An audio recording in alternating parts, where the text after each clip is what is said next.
Thank you all so very much for joining us. We are excited to be here. We will be chatting with you for about maybe 30 minutes or so. I'll be handing it over to David Powell, our president, and then we will leave some time towards the end for any questions. So if you have questions throughout the presentation, please feel free to type them into the chat box and we will make sure to address them at the end. I'll also be sending out a recording of this presentation probably tomorrow, in case you guys want to be able to go back and take a look or share it with anybody on your teams.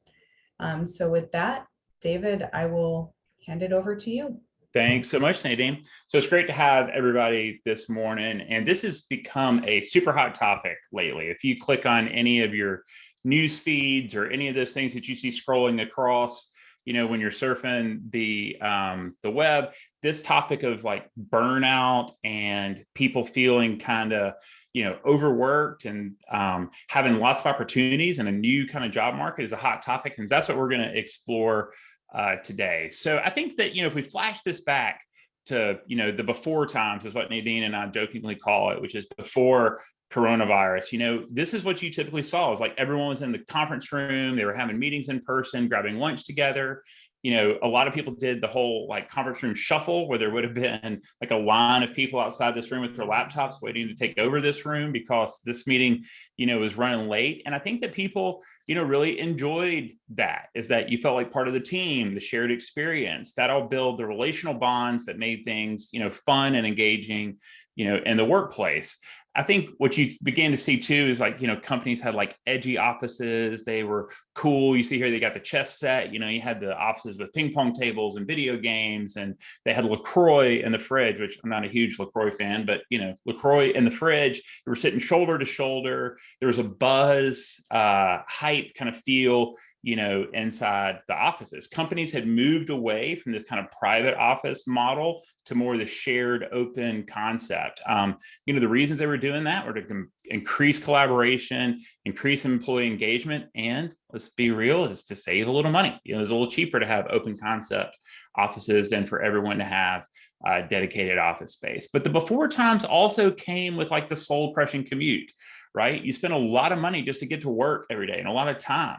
You may sit on a train or sit in a car or sit in traffic or sit on a bus or whatever it may be. And there was a lot of time and a lot of effort and a lot of energy just to even get into the office. And then you always kind of wondered, am I going to leave work in time to get to my son's lacrosse game or to that recital or to the daycare pickup or to the after school program or the exercise class that you love and been trying to commit to. And so you had this like tension where I enjoyed being in the office. I like being around people. I liked going to lunch with everybody, but also how do I manage my day and make sure that everything gets done? And you kind of had this rat race that you had to go through. So it had its pluses and it had its minuses. Then one day, in March of 2020, everyone goes to being inside a little box, right? And so instead of being shoulder to shoulder, everyone's in this little box. You're like, who even are some of these people? Does that person even really work here? And then you start looking behind, you're like, what books are on their bookshelf? And then, you began to see some people were working in their outside patio area or moving around all day, or some people had a nice home office or whatever it might have been. But ultimately we made it all work. Is that for 2 years, everyone figured it out and just made it work. And there were a lot of companies and a lot of people who they had never embraced remote work. They hadn't said this is something that we can do, something that we can achieve, that we need our people in the office. We need butts and seats, this stuff. But what happened is that we did make it work. So companies that never thought that they could embrace that figured out a way to do that. I think what you see from a lot of people working at home is this, right? Is that this was working. When you were in the office, you were sitting in traffic, you're getting lunch, you're getting coffee, you're chatting with coworkers. I live in Birmingham, Alabama. And if you live in the South at all, in the fall, you stood in the break room, you talked about college football. That's just what we did here. And then you might have worked like a little bit. When you became at home, you work like a ton. All those distractions, go away. But is working all day without distraction really the right answer for everyone? I don't think so. Work from home comes with its challenges. Oops. There we go. Work from home comes with its challenges. So from right the minute you wake up, you get online, you maybe shower during the middle of the day.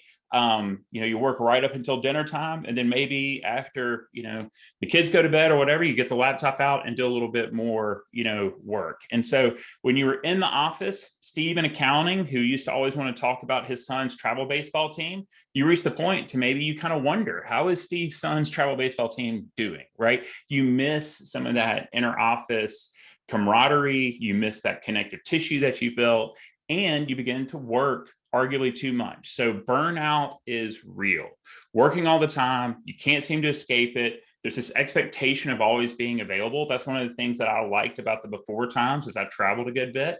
And so when I traveled, there's this expectation that I wasn't always available, that I could, David might be on a plane or David might be unreachable. Now, when you're in the home office, really people dump meetings on your calendar from the first thing in the morning all the way till dinner time. And so you can't escape, and it's easy to become burned out and overworked in this model. And I think that we used to talk a lot about like work-life balance, like how do I balance work and life? And now I think it's a question a lot more around like work-life separation. It's like, how do I create separation? One of the things that when I went to an office that I kind of enjoyed is that 20-minute commute. That 20-minute commute allowed me to kind of change from, work David to husband, father, home David. And I would have that 20 minutes of transition time. Now I finish up a call, I click leave meeting, and I go through that door right over there. And suddenly I'm, right back in the mix with the family. So it's easy to see how good, conscientious employees could be, burned out and working too much in this environment. Some of us are blessed to have dedicated workspace. Some of us share the space with the entire family. So while seeing your family more is good, what most people want or need is privacy for their work. And so our data would show that people who have dedicated workspace are far more productive than the ones that are migratory, that they're moving their laptop all over the house, looking for a safe space, a quiet space to have that Zoom meeting. But what you also get with this is some people love being at home. Some people find it, a challenge. Is what you also get, though, is that companies are looking at their P&L and they're seeing all this office space that no one is using. 2 years into this, a lot of companies are up against renewals. Do we renew our lease, right? Senior managers are reading all the articles that say that 30 to 50% of the workforce wants to stay remote or enjoy a hybrid work environment, and they might quit if they're forced back in the office. We hear all the time that somebody in the C-suite says, all right, it's time for everybody to come back to the office. We need everyone back. And then HR kind of whispers to them like, hey, if we do that, a bunch of our people are going to quit.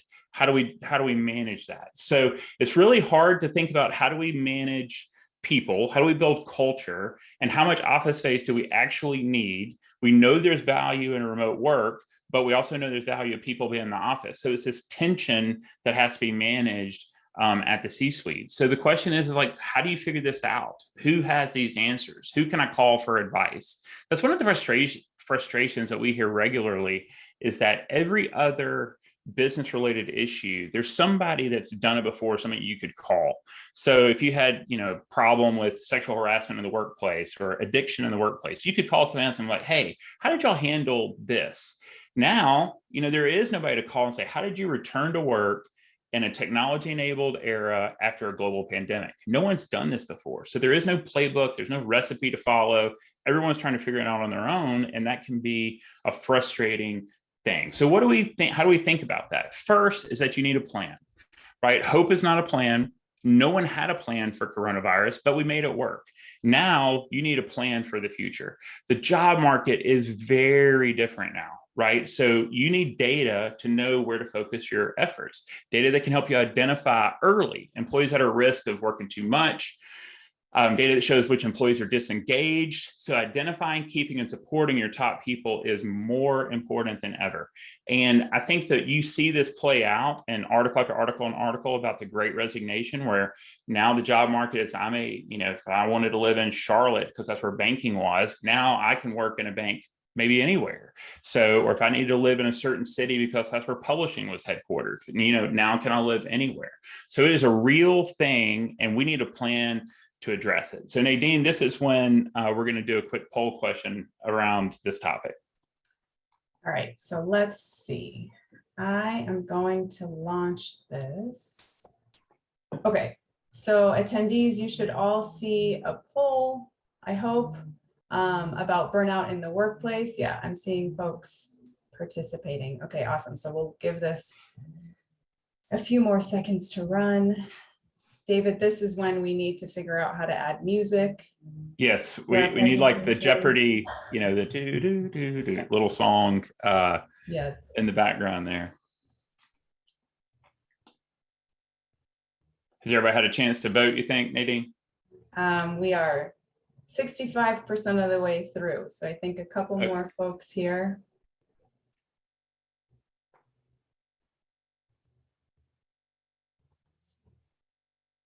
Oh, still coming in.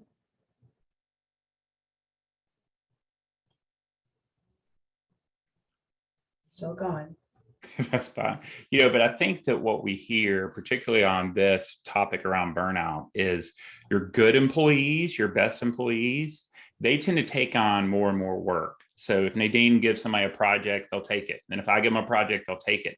And what they typically do is suffer in silence. So they don't complain, because your good employees don't complain. And then you don't know that they're burned out and kind of fed up and had enough until they bring their 2-week notice and drop it on your desk. And I think that most research shows that once somebody has turned in their 2-week notice, saving them is really hard. I think we can all identify with that. So how do you have early intervention? How do you identify those people that are at risk of burnout early and intervene, so the first time you find out about it is not when they bring their 2-week notice? Nadine, what did our results look like on that poll? So question 1 was, are you or your team members or customers experiencing burnout? 70% said yes. 20% said not sure.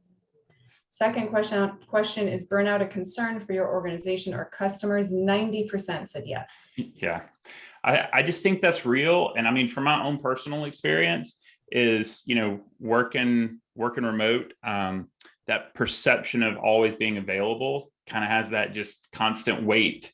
It's like, oh, well, I'll just go check on email a few more minutes here. And then it's like 3 hours later, you've been, working there after dinner. So I think we hear you on that, but you need to hear your employees. So one of the things that we recommend is that you need to solicit feedback from your employees, like have real conversations. So companies are about to have to answer some very kind of existential questions for their employees. So when maybe I found community here. So I have friends, I have family local, I'm involved in some community stuff, some church stuff, all this kind of thing. So I have community there, and maybe work is just the thing that I do. But maybe Nadine is new to the area, doesn't know people, and she found her community, her work, her human experience, if you will, in the office. It was her friends that she would go to lunch with, friends that she would go to happy hour with, friends that maybe, she joined exercise class with from the office. And so the company now has some people that just view work as work, and they're kind of mercenary about it. Just pay me good and I'll do my job. And there are other people who found their human experience there. And how do you know which group you need to serve? Microsoft recently surveyed their employees, and their CEO, Satya Nadella, said that the results showed what he called the great paradox, right? Is employees want to feel connected to their coworkers, but they also want the flexibility to work remotely. So how do you manage those two things? How do you hold those two things that are seemingly at odds with one another? Is I want to be remote, but I also want to feel connected to my coworkers. How do you do that? And I think that one way to start is to have real conversations with them. And that's something, in my opinion, that is gone in a remote work way. Is that I think that most managers manage that somewhat in an ad hoc basis. As I walk around the office, I would see Nadine, I would engage her, that way. But now you have to be very intentional. So I have to be intentional about reaching out to Nadine, having those conversations with her, and being very, it can't happen accidentally. So you have to have a lot of intentionality around that, which a lot of managers aren't necessarily equipped for. So then the next thing you have to do is you have to plot a path forward, right? So you need a plan that embraces the accountability that the company needs, while I'm allowing the flexibility that your employees want and demand. So you need a way to support them, and you have to give them the flexibility they want and they need, but the company is going to demand some level of accountability if you're going to allow people to be flexible and to work remote. And I think that when I talk about this to people, I kind of, want to plan, but the plan needs to be able to adapt and be flexible. I don't know if you use Waze. If you don't, highly recommend Waze. But Waze will change your route based on different conditions. So if there's a wreck ahead, it'll take you a different direction. It'll tell you when the police are ahead and all stuff. And similarly, your plan needs to be flexible. So there's going to be, new things that are coming up all the time, and you're going to be able to need to adapt your plan. So the idea of having like a, etch it in cement kind of plan around what a hybrid flexible workforce looks like, I think you're going to have to adapt, because right now, I think people want to be remote to a large degree, but I think that some people are definitely, as the days go on, I hear from them, they want to go back to the office. Hey, I need to be back in the office. I'm more effective when I'm in the office, but they don't want to go all the time. So how do we do that? Every job is easier if you have the right tools. I don't know if you're handy around the house at all, but if you try to do things around the house and have the wrong tools, man, it can make any job that much harder. So Prodoscore, we feel like, is the right tool to make your work plan feasible, right? Otherwise, you only have blunt instruments.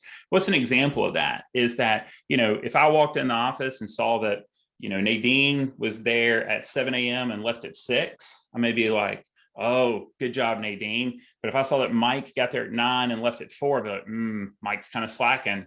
But absent the actual data of what they're doing, then I'm making maybe the wrong assumptions. But if I drilled into the data, the kind of data that Prodoscore can provide, I would see that Nadine really wasn't working that much. She got there early, left late, but she was standing in the break room talking all day. Mike got there, put his AirPods in, and hammered it from 9 to 4. So without that visibility, I don't have the right tools to tell me what's going on out there. A friend of mine's a corporate pilot, and one of the things that you do, he says, as a corporate pilot before you take off and all that stuff, is you do a walk around.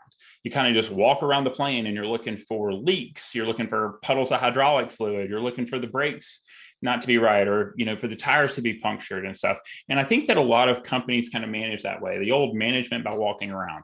You take a stroll through, you maybe have your coffee or your water, and you're like, hey, good morning, how are things? And you're reading body language and seeing who's maybe doesn't seem as engaged, or who seems frustrated, or who seems just totally kind of just beaten down. And that allows you to say, oh, I need to manage this person, or I need to engage this person, more directly. And that was an okay spot check, but that's not a very detailed view. When my buddy Danny, the corporate pilot, gets in the plane, he has all this instrumentation that gives him all the details he needs to fly the plane to where it needs to go. And businesses need more and better data to make informed decisions. And that's something that Prodoscore can provide. We can provide you data on your employees that allow you to make more informed decisions about how to manage them and manage them effectively. Now, you may be familiar with Prodoscore. Today may be the first time you're hearing about it, but a lot of people are talking about us. We're a small company, but we're being talked about by a lot of big people. And the question is why? And it's because of our data. Is that as this return to work topic and this hybrid work topic and this burnout topic becomes ever present, they're saying, well, what's the data behind that? What does the data tell us about this? And we can provide that data. And it's a super important thing, I think, to move from saying words like, well, I think this, or I feel that, or I suppose this is happening, to saying the data tells me this. The data tells me that Nadine is burned out and at risk of leaving, or the data tells me that Mike is not as engaged as he could be and needs some extra, attention. So that is a hot topic, and we're winding up in a lot of great publications to talk about that. And again, what is at the core of this? It's seemingly competing priorities. Is that employees want flexibility, employers need accountability. One of the companies that we work with there in the Northeast, and where their offices are located is an expensive part of the country to live. So the employees live in a state, adjacent. They have like an hour and a half, 2-hour commutes to get into the office. So the employees are like, hey, we want flexibility. We've enjoyed being remote for these 2 years. In fact, we log on earlier and work later when we don't have to have a 2-hour train ride, into the city. But the employer is saying, but we have to have accountability, right? We have stakeholders that fund us that we have to say we have accountability. We know our people are working. We know our people are producing. And so those two things seem to be in tension. And there's only one way for both of them to get what they want, and that's with visibility.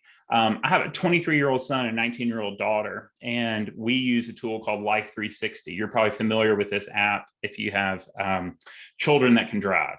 Well, my son at 23, he was too old to have Life 360, but my daughter at 19, she does have Life 360. So my son felt like he was micromanaged. If he changed locations or went from one friend's house to another friend's house, we wanted to know. So he's supposed to text us, and it might be 11:45 at night, and I'm calling him like, hey, are you on your way home? And he's like, yeah, I'm on the interstate. So he can meet his 12 o'clock curfew. My daughter, we had Life 360 on her phone. So we don't have to micromanage her. We never had to like check in, because I could look on the phone and see that she went from one friend's house to another friend's house. If it was 11:45 at night, I could pull it up and see she was on the interstate on her way home. So having that visibility created more freedom and more trust, because she was like, oh, I can go where I need to go because my parents have visibility. I actually have more freedom. And that's what we see play out with Prodoscore, with our customers and their employees, is that this tool gives them the visibility they need to encourage and to give the freedom back to the employees that they desire. We like to think of Prodoscore as like a check engine light. So like I mentioned, my daughter a second ago, she has an older Volvo SUV. And when the check engine light went off one time, what you teach your kids, if the check engine light comes on, stop driving.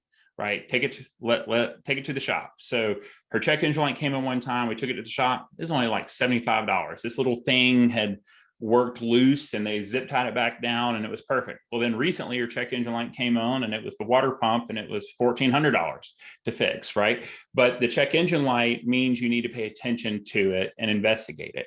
And what we feel is that the score that Prodoscore gives employees is a check engine light. So if you're the manager and I see Nadine's score go way up, that's a check engine light. And I need to go talk to Nadine and say like, hey, Nadine, what's going on? And understand that's probably not sustainable. And she may be like, David, people just keep giving me more and more projects. I'm overwhelmed. I need people, or we've had an open headcount in our department for 6 months. And we haven't filled it yet. I'm drowning here. Or her score could go way down, right? Check engine light's going off. I go talk to Nadine, say, hey, Nadine, what's going on? You're like, David, I got put on this project. I'm really disengaged. I don't really like it. I, tried to fight getting put on this project to begin with, and it doesn't really fit my talent or my skills or whatever. Or it could be, hey, somebody has a child that gets sent home from quarantine from school, and our house is kind of crazy right now. So most people tend to manage by sprinkling a little bit of management across all their people. Prodoscore can give you this check engine light and allow you to focus your efforts on like, this person needs encouragement, this person is not very engaged, this person is working too much, and tells you where to focus your efforts with your managing your team, which I think is a great tool, because most people are guessing. They don't really know how to do that in a data-driven way. So what does this look like in practice? We can show you when people start their day and when people end their day and how productive they are throughout their day. So on the left here is an example of somebody that would be high productivity. You see they have high activity throughout the day. And then on the right side, you see somebody that's low productivity. What I think is kind of fascinating about the right side is this is the person that started their day, fired off a bunch of emails, probably to like notify their coworkers and their boss that, look, I'm at my desk, I'm getting work done. Then they kind of disappear for the rest of the day, and then send some emails back at the end of the day, which is, a great way to say, hey, these people are working hard, and then these people on this side are not. Absent that, you really don't have any visibility. You would just have to guess. And so you don't know who needs rewarding. You don't know who's overworked without the data. Everything else would seem to be just gut feel in most companies. The way that we can make that really granular is we have like 80 different integrations. So we can tie into all the integrations that people use on a regular basis and get a really clear picture. Now, one thing I want to be really clear about right here is that we tie into the backend API. So you've probably seen some of those funny videos there on TikTok. Some people put them on LinkedIn of where companies are using this really big brother invasive kind of stuff, where it's monitoring keyboard strokes, or it's moving, looking at mouse movements. people have taken wooden spoons and taped it to an oscillating fan, and then they'll tape it to their mouse. And then as the oscillating fan moves, the mouse moves, right? Which is a way to make it look like they're working. That ain't us, right? We don't do that. We tie into the backend API of business applications, pull that data out, and then render the productivity score. Why is that better? Right. So A, it's just the business applications. So all the data is already there. B, it's not Big Brother. We don't care what you're actually doing on your devices outside of the workspace. We just care about what you're doing inside the business application. So if my workflow is when I get to my desk, there's a band that I like, and I like to kick off a playlist in YouTube and listen to live concerts of them all day in the background, that's okay. We don't see that. We're not tracking that. Whereas some of the other tools out there that are very invasive and Big Brother-like, they would create a false positive where suddenly your manager's calling you like, David, how come you're on YouTube for 8 hours? And I'm like, well, it wasn't. That was in the background. So now you have like this Big Brother kind of conversation between manager and employee that you don't need. So the fact that we're only looking at the business applications is a huge differentiator, because that all that data already exists. We're just pulling it out and then rendering in a way that makes sense for you to understand how are my people working and what does their day look like. Another thing that we've heard from our clients on this particular topic is most people want more of their good people, right? If they've got somebody who's great, how do they replicate that person? And some of it is, how do they structure their day? What's their work rhythm? What's their work cadence look like? And can you train other employees to do that in the same way? So that's a great tool to, in a data-driven way to say, this is what a good, awesome employee looks like, and this is the way they structure their day. And that might be a great training opportunity for some of your other employees. We think that everyone can relate to a score. So when you go into a car dealership, they run your credit and they pull up a FICO score, and they know what your interest rate is going to be and whether or not you qualify for this car immediately out of the gate. What makes up the credit score are a whole bunch of different inputs. If you went in with a whole stack of your bank records and your W-2 and all stuff, and then dumped it on the sales guy's desk, it's going to take them like hours to go through and analyze all that stuff and figure out if you're a good credit risk or not. Similarly, there are, when you look back at the slide before, there are tons of inputs across a day and stuff. So giving a single score just makes it easier to digest. Everyone can relate to that. And helps you make those well-informed decisions. Now, we break it out in this way. It's a 100-point scale. We are very adamant. Don't think about it like middle school, high school grades, where like a 60 is a D and a 70 is a C. It's not like that at all. Roughly 80% of the employees fall between that 40 to 75, and then 10% fall below it and 10% fall above it. Now, you might say, it's like, ooh, I want to take those people that are 70s and get them above 75s.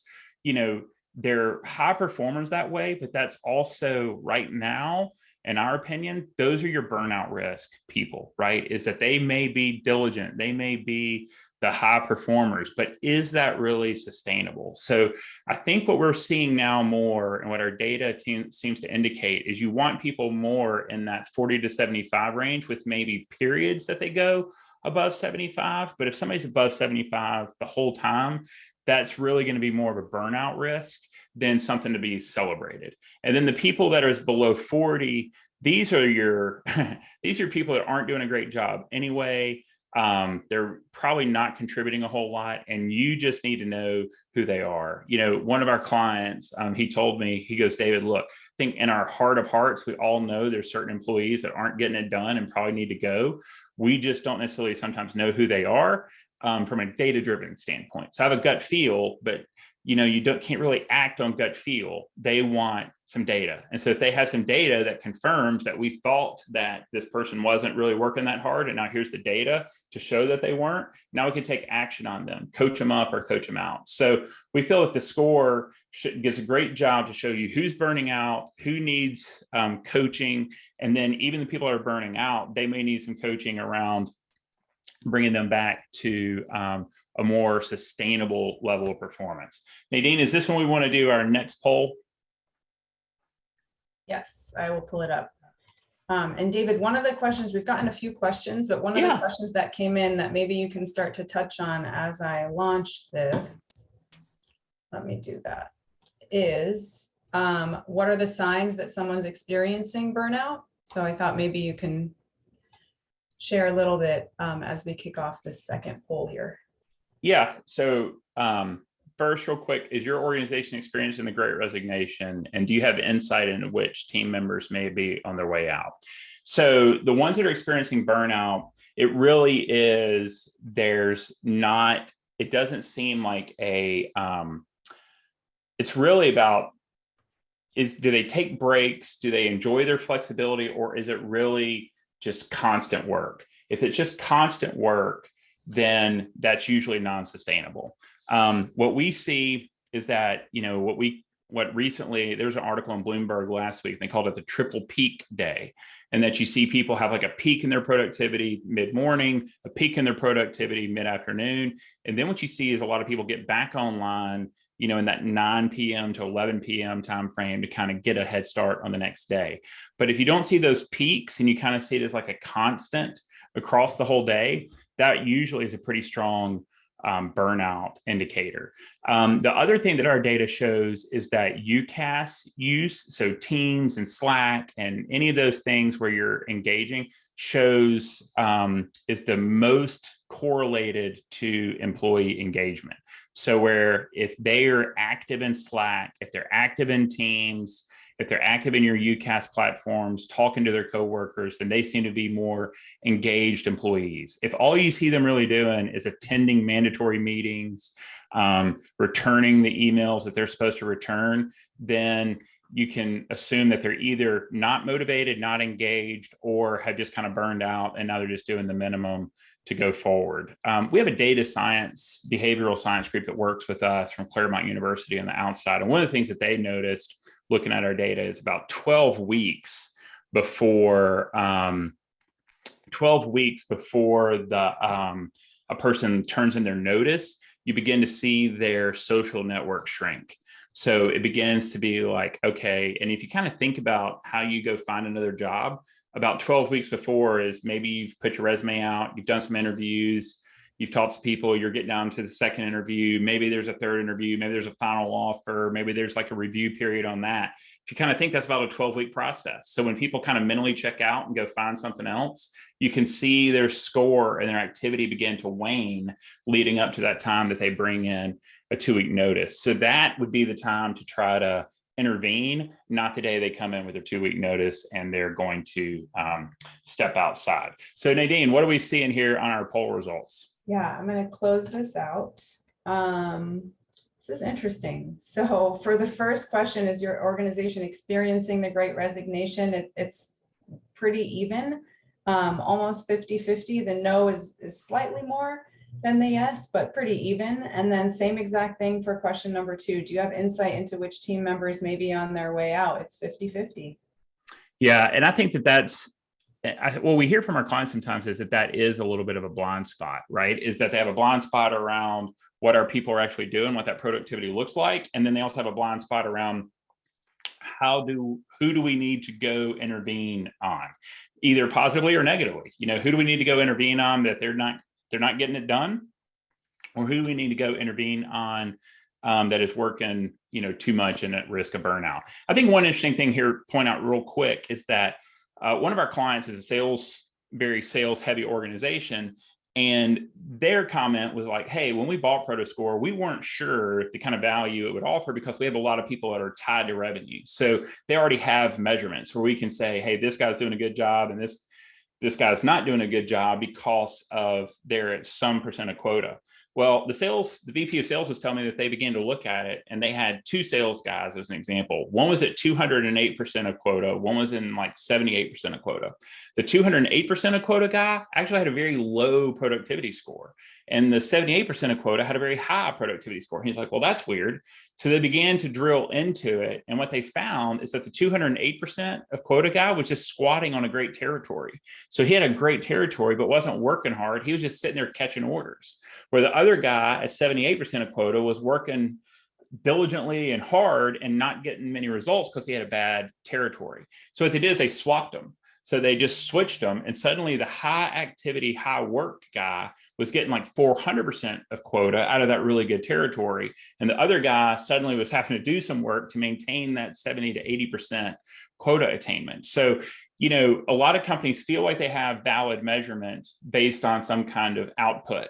But absent the actual productivity, the activity data that goes along with this outcome, it's really kind of hard to tie those two together. And I think Prodoscore gives you another data point to lay up against maybe the results and see what that looks like. So we're running a promotion for the month of April, and Mike is our CRO, and he would be happy to talk to you about that. And, we feel that the best kind of tech stack is the one that includes Office or G Suite, Salesforce, or something like that, and then your phone system, your UCaaS platform. And if you have those three, and we integrate into all the mainline players there, if you have those three, that gives you a very clear view of what things are looking like. So Sam is our CEO, and Sam wants to come out of Q2 with a good fast start, because Q2 just started 7 days ago. And so he's put together a promo for us, and Mike has the details on it. It's really aggressive and really attractive. And if you're interested in taking a look at what Prodoscore can do for you, particularly as it relates to those kind of mainline applications that most companies use, we think that you can get a lot of actionable data for your team from that. So we will look forward to talking to you. We appreciate your time today, and feel like Prodoscore is a great opportunity to give you a data-driven view of your employees and allow you to make more effective decisions around how you go forward in this blended, hybrid, new kind of frontier that we have, and keep and retain and encourage your best people, and not let them burn out and leave.